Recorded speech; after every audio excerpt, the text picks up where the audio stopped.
మహాత్మా గాంధీ ఈ పేరు మనం విన్నప్పుడల్లా మనకు గుర్తొచ్చేది అతను ఒక ఫ్రీడమ్ ఫైటర్, అతను గొప్ప దేశభక్తుడు, తాను మహాత్ముడు, అహింసవాది. ఇలా గాంధీ అంటే చాలు ఏ మచ్చలేని వ్యక్తి అని చెప్తూ ఉంటారు. బట్ అది నిజమా కాదా? ప్రతి మనిషికి ఖచ్చితంగా చీకటి కోణం అన్నది ఉండే ఉంటుంది. అది జరిగిపోయినదా లేక జరుగుతున్నదా అన్నదే ముఖ్యం. సో ఈ వీడియోలో మీరు గాంధీ యొక్క సెక్స్ ఎక్స్పెరిమెంట్స్ అండ్ గాంధీ మన దేశానికి చేసిన కొన్ని ద్రోహాలు అండ్ ఈ వీడియోలో నేను గాంధీ నిజంగానే రియల్ ఫ్రీడమ్ ఫైటరా లేదా అన్నది చెప్పబోతున్నాను. So let's welcome to the video of the dark side of Mohan Das Karamchand Gandhi.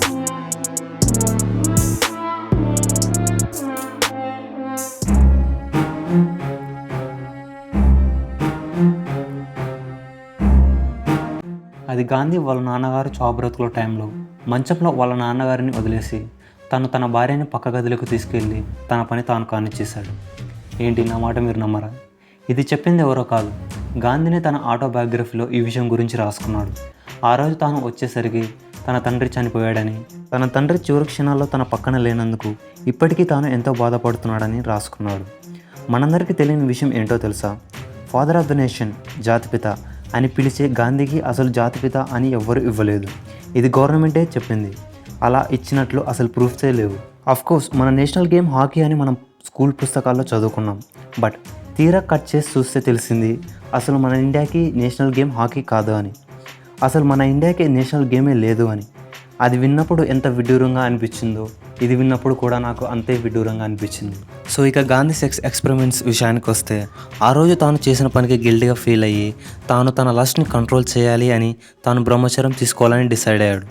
కానీ అది జరిగిన 20 years తర్వాత తాను బ్రహ్మచర్యం తీసుకున్నాడు. అది 1906.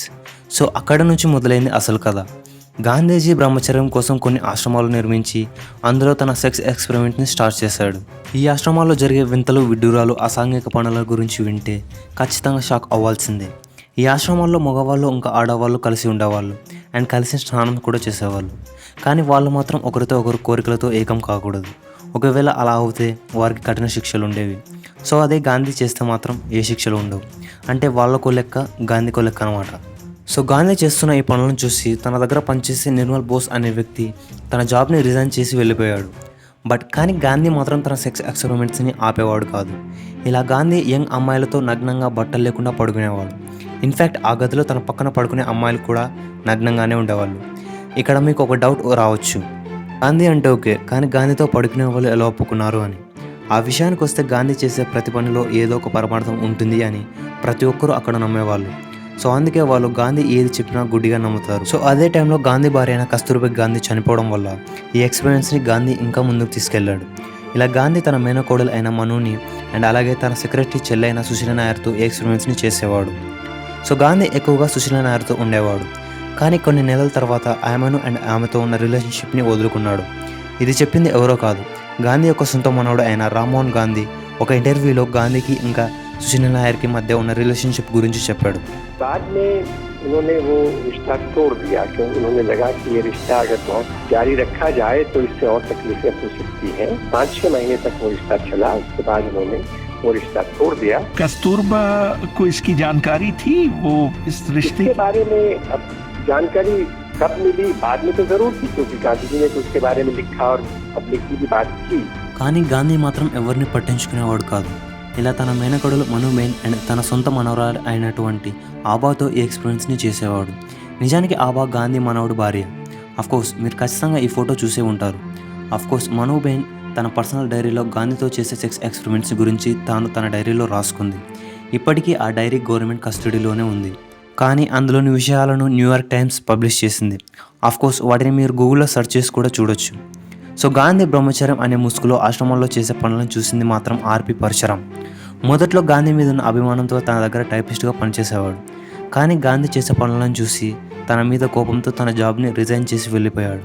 అఫ్కోర్స్ గాంధీ ఆ ఆశ్రమాల్లో ఆడవారితో ఎలా ఉండేవాడు, ఆ ఆశ్రమాల్లో ఏం జరుగుతుంది, అక్కడ జరిగే విషయాలను, పనులను గురించి తాను కొన్ని పేజీలు రాసి పబ్లిష్ చేశాడు. అవి ఇంటర్నెట్లో కూడా ఉన్నాయి.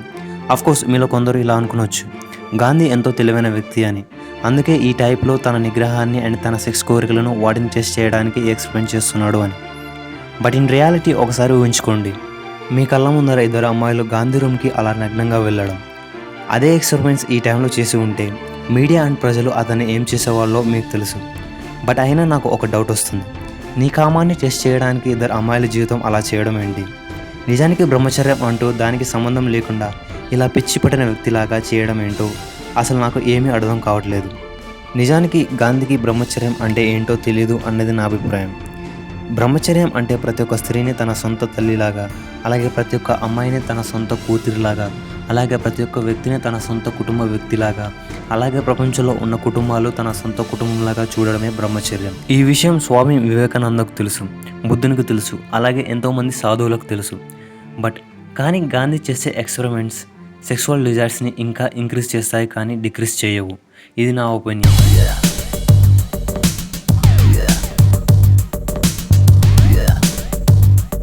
సో గాంధీ ప్రొఫెషనల్ జీవితానికి వస్తే, గాంధీ లండన్లో తన లాని పూర్తి చేసుకొని అండ్ అక్కడ 10 సంవత్సరాల పైగా పనిచేశాడు. బట్ అక్కడ జరిగిన అవమానాలకు తాను డిసైడ్ అయ్యాడు ఇండియాకి రావాలి అని. సో ఇలా గాంధీ ఇండియాకి వచ్చాడు అండ్ గాంధీ అంచెలంచెలుగా ఎదిగి ప్రజల దృష్టిలో ఒక మంచి స్థానాన్ని ఏర్పరచుకున్నాడు. అండ్ దానికి కారణం ఒక పార్టీ, అదే కాంగ్రెస్ పార్టీ. సో 1947లో ఇండియాకు ఇండిపెండెన్స్ వచ్చింది. అందరూ ఇండియాకి పీఎంగా పటేల్ కావాలి అని కోరుకున్నారు. అఫ్కోర్స్ 17 మందిలో 15 మంది పటేల్కే ఓటేశారు. బట్ నెహ్రూకి మాత్రం ఒక ఓటు కూడా ఎవరు వేయలేదు. కానీ ఇండియాకు మొదటి పీఎం ఎవరయ్యారో మనకందరికీ తెలుసు.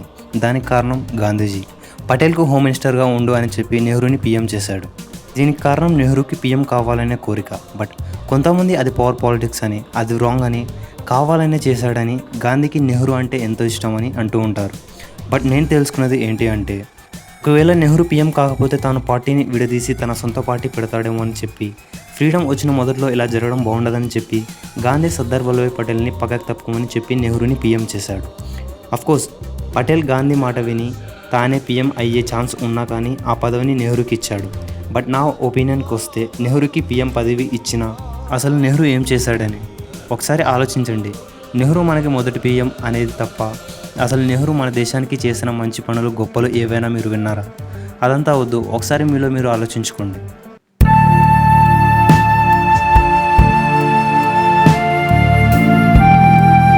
As I met Mr. Gandhi in the capacity as an opponent, I have a feeling that I know him better than most other people because he had opened his real fangs to me and I could see the inside of the man. So you would say Gandhi was an orthodox Hindu? Yes, he was absolutely an orthodox Hindu. He was never a reformer. అది 30th జనవరి 1948. ఒక వ్యక్తి ప్రేరేకిపోతున్న గాంధీ కాలు మొక్కడానికి వచ్చాడు. కానీ అతను కాలు మొక్కినట్టు నటించి తన దగ్గర ఉన్న గన్తో గాంధీని పాయింట్ బ్లాంక్లో షూట్ చేశాడు. షూట్ చేసిన తర్వాత పారిపోకుండా అక్కడే ఉన్నాడు. అండ్ షూట్ చేసిన తర్వాత తాను అన్న మొదటి మాట ఇది, రివెంజ్. అదెవరో కాదు, నాథురాం గాడ్సే. గాడ్సేని అప్పుడు జడ్జ్ గాంధీని ఎందుకు చంపావు అని అంటే దానికి సమాధానంగా గాడ్సే ఇలా అన్నాడు, నిజానికి నాకు గాంధీ అంటే ఎంతో ఇష్టం, కానీ గాంధీ పాటించే కొన్ని సిద్ధాంతాలు నాకు నచ్చలేదు. అందులో మొదటిది అహింస. ఒకవేళ అహింస అన్నదాన్ని పక్కన పెట్టింటే భగత్ సింగ్, చంద్రశేఖర్ ఆజాద్ వాళ్ళు ఊరి తీసే టైంకే మనకు స్వాతంత్రం వచ్చేది. కానీ గాంధీ మాత్రం అహింస అని ప్రజల్లోని ఆవేశాన్ని అణిచివేశాడు. ఒకవేళ నేను మీ ఇంటిని ఆక్రమిస్తే మీరు అహింస అన్న పేరుతో మీ ఇంటి ముందు మీరే ధర్నా చేస్తారా? చేసిన మీ ఇంటిని మీకు ఇస్తానా? ఇవ్వను. ఇలాగే మహాభారతంలో శ్రీకృష్ణుడు కూడా అర్జునుడితో ధర్నా చేయమని చెప్పాడా? యుద్ధం చేయమన్నాడు. హింసకు హింసే ఆన్సర్ తప్ప అహింస కాదు. మనమంతా అనుకున్నట్లు గాంధీ చేసిన అహింస వల్ల మనకు స్వాతంత్రం వచ్చింది అని అనుకుంటున్నాం, కానీ అది నిజం కాదు. హిట్లర్ చేసిన పనులకు అండ్ హిట్లర్ దెబ్బకు బ్రిటన్ ఎకనామీ మొత్తం పడిపోయింది. వాళ్ళదే వాళ్ళు చూసుకోలేకపోతున్నాం, ఇంకా ఇండియాది ఏం చూడాలి అని చెప్పి వాళ్ళే మనకు స్వాతంత్రం ఇచ్చారు తప్ప మనంతటా మనం తెచ్చుకోలేదు. మొన్నటికి మొన్న ఇండియాకి పాకిస్తాన్కి యుద్ధం జరుగుతుంటే పార్టీషన్ సెటిల్మెంట్ వాళ్ళ 55 crores ఇవ్వాల్సిందే అని గాంధీ ఏకంగా నిరాహార దీక్ష చేశాడు. ఒక దేశం యుద్ధంలో ఉండి కూడా ఆ దేశానికి సాయం చేయడం ఇదే మొదటిసారి. వాళ్ళైతే మన మీద యుద్ధం చేయొచ్చు, కానీ మనం మాత్రం ఇలాంటి పరిస్థితుల్లో కూడా వాళ్ళ మనీ వాళ్ళకి ఇవ్వాల్సిందే. అందుకే గాంధీ అండ్ ఆయన యొక్క మూఢనమ్మకాలు, ఆయన ప్రిన్సిపల్స్తో ఇండియా ఎదగలేదు అని అనుకున్నా. అందుకే నేను గాంధీని చంపేశాను. నా జీవిత లక్ష్యం నెరవేరింది. ఇక నుంచి మన దేశం సొంతంగా ఎదుగుతుంది అని అన్నాడు గాడ్సే.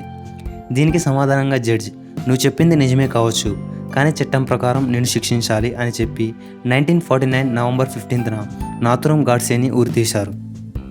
గాడ్సే ఆ రోజు కోర్టులో చెప్పిన మాటలు ఎవరికి తెలియకుండా చేశారు. కానీ 1977లో కాంగ్రెస్ ఓడిపోయింది. అప్పుడు ఈ నిజాలు బయటపడ్డాయి. సో అప్పుడే గాడ్సే ఎలాంటి వాడో మనకు అందరికీ తెలిసింది.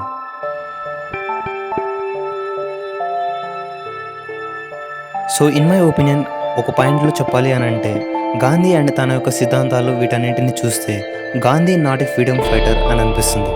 టు బి ఫ్రాంక్, గాంధీ నిజానికి ఒక పాలిటిషియన్ తప్ప ఎప్పటికీ ఒక ఫ్రీడమ్ ఫైటర్ కాదు అన్నది నా అభిప్రాయం. ఇన్ఫ్యాక్ట్ నాకు గాంధీ ఒక పాలిటిషియన్ లాగా కూడా కనపడడు. తన గుడ్డి మూఢనమ్మకాల్లో బలైన వాళ్ళు చాలామంది ఉన్నారు. అందులో గాంధీ భార్య. ఒక ఇంజెక్షన్ వేసి ఉంటే కస్తూర్బా గాంధీ బతికేది, కానీ గాంధీ మాత్రం దానికి ఒప్పుకోలేదు. ఈ said that injection is a violence. So దానివల్ల ఆమె చనిపోయింది. ఒకసారి ఆలోచిస్తే ఇది పిచ్చి కాదు? అది హింస అయితే అహింస పేరుతో ఇన్నాళ్ళు ఈయన ఎన్ని హింసలు చేశాడు. నిజానికి నేను నమ్మేది ఏంటి అంటే నిజమైన ఫ్రీడమ్ ఫైటర్స్ నేతాజీ సుభాష్ చంద్రబోస్, భగత్ సింగ్, చంద్రశేఖర్ ఆజాద్ ఇలా వాళ్ళు వాళ్ళ ప్రాణాలు సైతం త్యాగం చేశారు. అది అతి చిన్న వయసులోనే. అంతేందుకు ఆ రోజు ఆ రైలు అవమానం జరిగి ఉండకపోతే అసలు గాంధీజీ ఇండియాకి వచ్చేవాడు కాదు అన్నది నా ఒపీనియన్. అలాగే 20 years ఇంకా అక్కడే ఉండేవాడు. నిజానికి at the end Subhash Chandrabose హిట్లర్తో photo దిగినప్పుడే మనకు సగం స్వాతంత్రం వచ్చింది. నిజానికి అప్పటికే బోస్ ఆర్మీని ప్రిపేర్ చేశాడు, వాళ్ళ పనిని చేశారు. కానీ గాంధీ విషయానికి వస్తే గాంధీ ఎప్పుడు వాళ్ళతో కలిసి టీ కాఫీ తాగుతూ ఇంగ్లీష్ ఎంపైర్కి, ఇంగ్లీష్ క్వీన్కి నేను ఎంతో నమ్మదగిన వ్యక్తిని అని చెప్పుకునేవాడు. ఇదంతా మనకు తెలియకుండా చేసింది గాంధీ యొక్క పేరు, పాపులారిటీ అండ్ హిస్ ఫేమ్.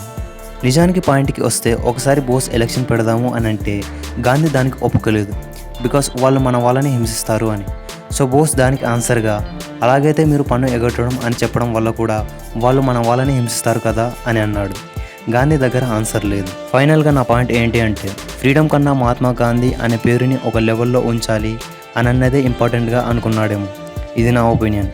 అయినా కానీ బ్రహ్మచర్యం అని చెప్పి బట్టలు లేకుండా సొంత మనవరాల వయసులోని అమ్మాయిలతో పడుకునేవాడిని అసలైన ఫ్రీడమ్ ఫైటర్ అని అంటారు. లేక ఫ్రీడమ్ కోసం వాళ్ళ జీవితాలను సైతం ఆనందంగా త్యాగం చేసిన వాళ్ళని అంటారు. అది నేను మీకే వదిలేస్తున్నాను. వెయిట్ ఈ వీడియో మీకు నచ్చితే జస్ట్ సబ్స్క్రైబ్. అది మీకు నచ్చితేనే లేదు.